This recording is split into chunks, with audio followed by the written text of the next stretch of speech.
ಬಗ್ಗೆ ಬಹಳ ದೊಡ್ಡ ಚರ್ಚೆ ಆಗ್ತಾ ಇದೆ. ನರೇಂದ್ರ ಮೋದಿ ಅವರು ಹೇಳಿದರು, ನೋಡಿ ನಿಮ್ಮ ಮಂಗಲಸೂತ್ರವನ್ನು ಕೂಡ ಕಿತ್ಕೋತಾರೆ, ನಿಮ್ಮ ಸಂಪತ್ತನ್ನು ಕಿತ್ಕೋತಾರಂತೆ ರಾಹುಲ್ ಗಾಂಧಿ ಹೇಳ್ತಾ ಇರೋದು ಅನ್ನೋ ರೀತಿಯಲ್ಲಿ ಕಾಂಗ್ರೆಸ್ ಹೇಳ್ತಾ ಇದೆ ಹೇಳಿ ಟೀಕೆ ಟಿಪ್ಪಣಿ ಮಾಡಿದರು. ಇದಾದ ನಂತರ ನಿನ್ನೆ ಪ್ರಿಯಾಂಕಾ ಗಾಂಧಿ ಕರ್ನಾಟಕಕ್ಕೆ ಬಂದಿದ್ದರು. ಆಗ ಅವರೊಂದು ಮಾತು ಹೇಳ್ತಾರೆ, ಮೋದಿಗೆ ಮಾಂಗಲ್ಯದ ಬೆಲೆ ಗೊತ್ತಿಲ್ಲ, ಮೋದಿಯವರಿಗೆ ಮಾಂಗಲ್ಯದ ಬೆಲೆ ಗೊತ್ತಿಲ್ಲ, ನನ್ನ ತಾಯಿ ಮಾಂಗಲ್ಯವು ಈ ದೇಶಕ್ಕಾಗಿ ಅರ್ಪಣೆಯಾಗಿದೆ ಅಂತ ಪ್ರಿಯಾಂಕಾ ವಾದ್ರಾ ತಿರುಗೇಟು ಕೊಟ್ಟಿದ್ದಾರೆ. ಕಳೆದ 55 ವರ್ಷ ದೇಶ ಆಳಿರೋ ಕಾಂಗ್ರೆಸ್ ಯಾರದ್ದಾದರೂ ಮಾಂಗಲ್ಯ ಅಥವಾ ಚಿನ್ನವನ್ನು ಕಿತ್ಕೊಂಡಿದೆಯಾ? ದೇಶ ಯುದ್ಧದಲ್ಲಿ ಹೋರಾಡ್ತಾ ಇರುವಾಗ ನಮ್ಮ ಅಜ್ಜಿ ಇಂದಿರಾ ಗಾಂಧಿ ತಮ್ಮ ಮಂಗಲಸೂತ್ರ ಮತ್ತು ಆಭರಣಗಳನ್ನು ಮಾರಿದ್ರು, ಸೇನೆಗೆ ಕೊಟ್ಟಿದ್ದರು. ನನ್ನ ತಾಯಿಯ ಮಂಗಳಸೂತ್ರವನ್ನು ಈ ದೇಶಕ್ಕಾಗಿ ತ್ಯಾಗ ಮಾಡಲಾಗಿದೆ ಅಂತೇಳಿ ನರೇಂದ್ರ ಮೋದಿ ಅವರ ವಿರುದ್ಧ ಕಿಡಿಕಾರಿದ್ರು. ಅವರದೇ ವೈಖರಿಯಲ್ಲಿ ಕೇಳಿಸ್ಕೊಳ್ಳಿ ಯಾವ ರೀತಿ ಮಾತಾಡಿದ್ರು ಪ್ರಿಯಾಂಕಾ ವಾದ್ರಾ ಗಾಂಧಿ. कैसी कैसी बहकी बहकी बातें पिछले 2 दिनों में अब ये शुरू हुआ है कि कांग्रेस पार्टी चाहती है कि आपके मंगलसूत्र और आपका सोना आपसे छीन ले। 70 सालों से ये देश स्वतंत्र है, 55 सालों के लिए कांग्रेस की सरकार रही है, किसी ने आपसे सोना छीना, आपके मंगलसूत्र छीने? इंदिरा गांधी ने अपना सोना, जब जंग हुई थी, अपना सोना देश को दिया। मेरी मां का मंगलसूत्र इस देश को कुर्बान हुआ है। ಒಂದು ಕಡೆ ರಾಹುಲ್ ಗಾಂಧಿ ಹೇಳಿಕೆಯನ್ನು ಕೊಟ್ಟಾಗ ಅದು ಹಲ್ಚಲ್ ಉಂಟಾಗಿತ್ತು ನಿಜ. ಆದರೆ ಅದಕ್ಕೆ ಟಕ್ಕರ್ ಕೊಡುವಂಥ ಭರದಲ್ಲಿ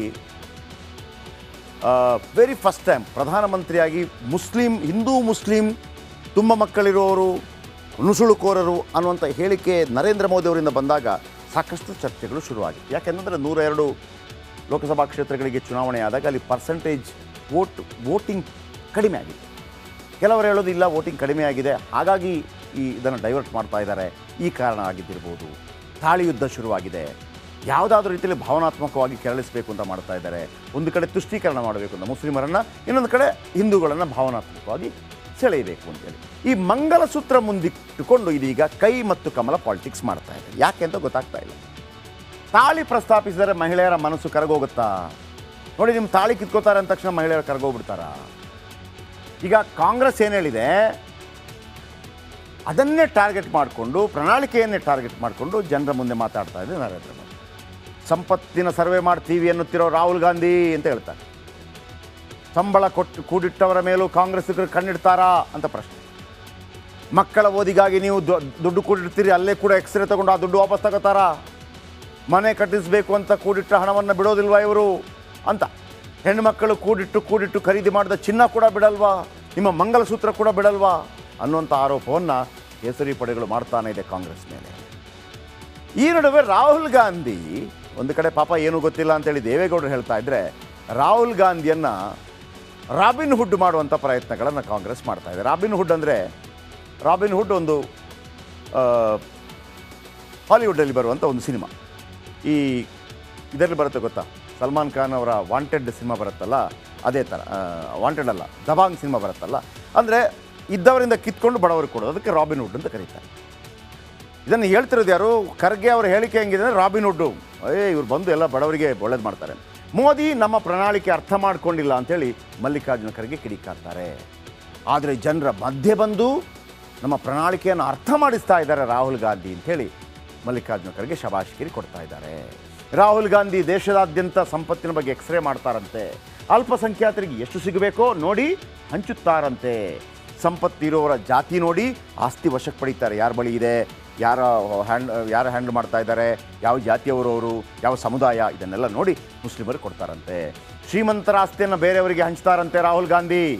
ಆ ಮೂಲಕ ರಾಬಿನ್ ಹುಡ್ ಆಗ್ತಾರೆ ಅಂತೇಳಿ ಕಾಂಗ್ರೆಸ್ ಪಾಳೆಯ ರಾಹುಲ್ ಗಾಂಧಿಯನ್ನು ಹೀರೋ ಮಾಡುವಂಥ ಪ್ರಯತ್ನವನ್ನು ಮಾಡ್ತಾ ಇದೆ.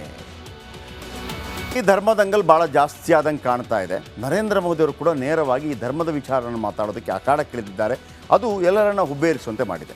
ಒಂದು ಕಡೆ ಕಾಂಗ್ರೆಸ್ ಪದೇ ಪದೇ ಹೇಳ್ತಾ ಇರುತ್ತೆ, ಮುಸ್ಲಿಂ ತುಷ್ಟೀಕರಣ ಆಗ್ತಾ ಇರುತ್ತೆ, ಅದರ ಆರೋಪಗಳಾಗ್ತಾ ಇತ್ತು. ಇದೀಗ ನೇರವಾಗಿ ಪ್ರಧಾನಿಗಳೇ ನಿಮ್ಮ ದುಡ್ಡನ್ನು, ನಿಮ್ಮ ಆಸ್ತಿಯನ್ನು ಮುಸ್ಲಿಮರಿಗೆ ಕೊಡ್ತಾರಂತೆ, ತುಂಬ ಜನ ಮಕ್ಕಳಿರೋರಿಗೆ ಕೊಡ್ತಾರಂತೆ, ನುಸುಳುಕೋರರಿಗೆ ಕೊಡ್ತಾರಂತೆ ಅಂತ ಹೇಳ್ತಾ ಇರುವಂಥದ್ದು ದೊಡ್ಡ ಮಟ್ಟದಲ್ಲಿ ಚರ್ಚೆ ಆಗ್ತಾ ಇದೆ. ಈ ನಡುವೆ ಕಾಂಗ್ರೆಸ್ ಪಕ್ಷ ಧರ್ಮದ ಆಧಾರದ ಮೇಲೆ ಮೀಸಲಾತಿ ನೀಡಲು ಮುಂದಾಗಿದೆ. ಅದರಲ್ಲೂ ಮುಸ್ಲಿಮರಿಗೆ ಮಣೆ ಹಾಕಲು ಕಾಂಗ್ರೆಸ್ ಮುಂದಾಗಿದೆ ಅಂತ ನೇರ ಆರೋಪ ಮಾಡಿದರು ನರೇಂದ್ರ ಮೋದಿ. ಮುಸ್ಲಿಮರನ್ನ ತುಷ್ಟೀಕರಣ ಮಾಡ್ತಾ ಇದ್ದಾರೆ. ಆ ಮೂಲಕ ದಲಿತರು ಮತ್ತು ಆದಿವಾಸಿಗಳಿಗೆ ಏನು ಮೀಸಲಾತಿ ನೀಡಲಾಗಿತ್ತು ಅದು ಸಾಂವಿಧಾನಿಕ ಮಿತಿ 2020ಕ್ಕೆ ಅಂತ್ಯಗೊಂಡಿತ್ತು. ನಾನೇನು ಮಾಡಿದೆ, ದಲಿತರಿಗೆ ಮತ್ತು ಆದಿವಾಸಿಗಳಿಗೆ ಸಿಗಬೇಕಾದಂಥ ಮೀಸಲಾತಿ 2020ಕ್ಕೆ ಅಂತ್ಯಗೊಂಡಿತ್ತು, ಅದನ್ನು ನಾನು 10 ವರ್ಷ ವಿಸ್ತಾರ ಮಾಡಿದ್ದೇನೆ. ಆದರೆ ಇದೇ ಕಾಂಗ್ರೆಸ್ ಈ ದಲಿತರು ಮತ್ತು ಆದಿವಾಸಿಗಳಿಗೆ ಸಿಗಬೇಕಾದಂತಹ ಮೀಸಲಾತಿಯನ್ನು ಮುಸ್ಲಿಮರಿಗೆ ಕೊಡುವಂಥ ಪ್ರಯತ್ನವನ್ನು ಮಾಡ್ತು ಅಂಥೇಳಿ ಆರೋಪ ಮಾಡಿದರು. ಅವರ ಹೇಳಿಕೆಯನ್ನು ಗಮನಿಸಿ, ಅದಾದ ನಂತರ ಅದು ಯಾವಾಗ ಆಗಿತ್ತು ಅದನ್ನು ಹೇಳ್ತೀನಿ ವಿವರವಾಗಿ. बाबा साहब ने दलित, पिछड़ों और आदिवासियों को दिया, कांग्रेस और इंडिया अलायंस वाले उसे मजहब के आधार पर मुसलमानों को देना चाहते थे. मैं कांग्रेस को पूछना चाहता हूं, क्या कांग्रेस ऐलान करेगी कि संविधान में दलितों, पिछड़ों के आरक्षण को, आदिवासियों के आरक्षण को कम करके वो इसे मुसलमानों को नहीं बांटेंगे? जरा वह देश की जनता को वादा करो. ಯಾಕೆ ಹೇಳಿದರು?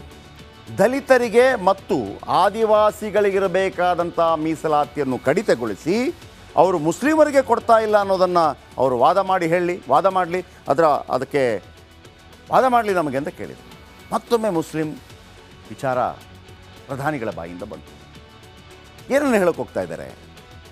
ನಿಜಾನ ಈ ಥರ ಆಗಿತ್ತಾ? ಕಾಂಗ್ರೆಸ್ ದಲಿತರು ಮತ್ತು ಆದಿವಾಸಿಗಳ ಮೀಸಲಾತಿಯನ್ನು ಮುಸ್ಲಿಮರಿಗೆ ಕೊಡುವಂಥ ಪ್ರಯತ್ನ ಮಾಡಿತ್ತಾ? ಎಸ್, ಇಂಥ ಒಂದು ಪ್ರಯತ್ನ ಆಗಿತ್ತು. ಯಾವಾಗ? 2004ರಲ್ಲಿ ಕೇಂದ್ರದಲ್ಲಿ ಸರ್ಕಾರ ರಚಿಸಿತ್ತು ಕಾಂಗ್ರೆಸ್. ಆಗ ಮನಮೋಹನ್ ಸಿಂಗ್ ಅವರು ಪ್ರಧಾನಿಯಾಗಿದ್ದರು. 2004ರಲ್ಲಿ ಕಾಂಗ್ರೆಸ್ ಮಾಡಿದ ಮೊಟ್ಟ ಮೊದಲ ಕೆಲಸ ಏನು ಗೊತ್ತಾ? ಆಂಧ್ರ ಪ್ರದೇಶದಲ್ಲಿ ಆಗ ರಾಜಶೇಖರ ರೆಡ್ಡಿ ಪ್ರಭಾವಶಾಲಿಯಾಗಿದ್ದರು. SC/STಗೆ ಮೀಸಲಾತಿಯನ್ನು ಕಡಿತಗೊಳಿಸಿ, SC ದಲಿತರು ಮತ್ತು ಆದಿವಾಸಿಗಳು ಇವರ ಮೀಸಲಾತಿಯನ್ನು ಕಡಿತಗೊಳಿಸಿ ಮುಸ್ಲಿಮರಿಗೆ ನೀಡುವಂಥ ಪ್ರಯತ್ನ ಮಾಡಿದ್ರಂತೆ. ಆಮೇಲೆ ಆಂಧ್ರ ಪ್ರದೇಶದಲ್ಲಿ ಅದನ್ನು ಪ್ರಾಯೋಗಿಕ ಯೋಜನೆಯನ್ನು ಜಾರಿಗೆ ತರಲಾಗಿತ್ತಂತೆ. ಆಮೇಲೆ ಅದನ್ನು ಕಾಲಾನಂತರದಲ್ಲಿ ದೇಶದಾದ್ಯಂತ ಜಾರಿಗೆ ತರುವ ಪ್ಲ್ಯಾನ್ ನಡೆದಿತ್ತಂತೆ. ಮುಸಲ್ಮಾನ ಮೀಸಲಾತಿ ಜಾರಿಗೆ ಯತ್ನ ಮಾಡಿತ್ತು ಕೈಪಡೆ, ವೋಟ್ ಬ್ಯಾಂಕ್ಗಾಗಿ. ನಿಜಾನ? ನಿಜ. 2004ರಿಂದ 2010ರ ಮಧ್ಯೆ 4 ಬಾರಿ ಈ ಪ್ರಯತ್ನವನ್ನು ಕಾಂಗ್ರೆಸ್ ಮಾಡುತ್ತೆ. 4 ಬಾರಿ. ಪ್ರತಿ ಸಲ ಪ್ರಯತ್ನ ಪಟ್ಟಾಗಲೂ, 4 ಬಾರಿ ಪ್ರಯತ್ನ ಪಟ್ಟಾಗಲೂ ಇದಕ್ಕೆ ಕಾನೂನು ಮತ್ತು ಸುಪ್ರೀಂ ಕೋರ್ಟ್ ಅಡ್ಡಿಯಾಗತ್ತೆ. ಮತ್ತೊಮ್ಮೆ 2011ರಲ್ಲಿ ದೇಶದಲ್ಲಿ ಮುಸ್ಲಿಂ ಮೀಸಲಾತಿ ಜಾರಿ ಮಾಡುವಂಥ ಪ್ರಯತ್ನವಾಗತ್ತೆ. SC/ST OBC ಹಕ್ಕು ಇದೆಯಲ್ಲ, ಇದನ್ನು ಮುಸ್ಲಿಮರಿಗೆ ಕೊಡುವಂಥ ಪ್ರಯತ್ನವನ್ನು ಮಾಡಲಾಗುತ್ತೆ. ಇದು ನರೇಂದ್ರ ಮೋದಿ ಅವರು ಮಾಡಿದಂಥ ಆರೋಪ. ಇದು ಈ ಥರ ನಡೆದಿತ್ತಾ? ಎಸ್, ನಡೆದಿತ್ತು. ಈಗ ಕರ್ನಾಟಕದಲ್ಲಿ ಕೂಡ ಈ ಜಾತಿ ಜನಗಣತಿ ಆರ್ಥಿಕ ಶೈಕ್ಷಣಿಕ ಆಗ್ತಿದೆಯಲ್ವಾ, ಇದು ಕೂಡ ಅತಿ ಹೆಚ್ಚಿನ ಲಾಭವನ್ನು ತಂದುಕೊಡಬೇಕು. ಯಾರಿಗೆ? ನೋಡಿ, ಸಿದ್ದರಾಮಯ್ಯ ಸರ್ಕಾರ ಇಂಥ ಒಂದು ಪ್ರಯತ್ನಕ್ಕೆ ಕೈ ಹಾಕುವಂಥ ಒಂದು ಪ್ರಯತ್ನವನ್ನು ಮಾಡುತ್ತೆ. ಏನದು? ಮುಸ್ಲಿಮರನ್ನ OBCಗೆ ತರೋದು. ಆಗ ಹಿಂದುಳಿದ ಆಯೋಗ ಹೇಳುತ್ತೆ, ಇಲ್ಲ, ಮುಸ್ಲಿಮರನ್ನ OBCಗೆ ತಂದರೆ ನ್ಯಾಯ ಸಿದ್ಧಾಂತ ದುರ್ಬಲವಾಗತ್ತೆ ಅಂತ ಹೇಳುತ್ತೆ. ಸಿದ್ದರಾಮಯ್ಯನವರ ಸರ್ಕಾರ ಒಂದೇನು ಪ್ಲಾನ್ ಮಾಡುತ್ತೆ? ಎಲ್ಲ ಮುಸ್ಲಿಮರು ಕೂಡ ಹಿಂದುಳಿದವರು ಅಂತ ಹೇಳುತ್ತೆ. ಆಗ ಹಿಂದುಳಿದ ಆಯೋಗ ಹೇಳುತ್ತೆ, ಎಲ್ಲರೂ ಹಿಂದುಳಿದವರು ಅಂತ ಹೇಳೋದು ತಪ್ಪಾಗತ್ತೆ. ಓಕೆ, ನೇಮಕಾತಿಯಲ್ಲಿ ಮುಸ್ಲಿಮರಿಗೆ ಲಾಭ ತಂದುಕೊಳ್ಳೋಣ, ಇದು ಸರ್ಕಾರದ ಆಶಯ. ಆದರೆ ನೀವು ಮುಸ್ಲಿಮರಿಗೆ ಲಾಭ ತಂದುಕೊಡ್ಬೇಕು, ಓಕೆ ನಿಜ. ಆದರೆ ಅದನ್ನು ಮತ್ತೊಬ್ಬರಿಂದ ಕಿತ್ಕೊಂಡು ಕೊಡಬೇಡಿ, ಬೇರೆ ಸಮುದಾಯಗಳಿಗೆ ಹೊಡೆತ ಕೊಡಬೇಡಿ ಅಂತ ಹಿಂದುಳಿದ ಆಯೋಗ ಕೂಡ ಹೇಳುತ್ತೆ. ಈ ಥರ ಒಂದು ಪ್ಲ್ಯಾನ್ ಇತ್ತು. ಅದು ಹಿಂದುಳಿದ ಆಯೋಗ ಅದಕ್ಕೆ ಈ ರೀತಿಯ ಸ್ಪಷ್ಟನೆಯನ್ನು ಕೊಡುತ್ತೆ. ಅದೇ ರೀತಿ ನಾನು ಏನು ಹೇಳಿದೆ, 2004ರಿಂದ 2010ರ ತನಕ 4 ಬಾರಿ ದಲಿತ ಮತ್ತು ಆದಿವಾಸಿಗಳ ಮೀಸಲಾತಿಯನ್ನು ಕಡಿತಗೊಳಿಸಿ ಮುಸ್ಲಿಮರಿಗೆ ಕೊಡುವಂಥ ಪ್ರಯತ್ನಕ್ಕೆ ಸುಪ್ರೀಂ ಕೋರ್ಟ್ ಅಡ್ಡಿ ಬರುತ್ತೆ.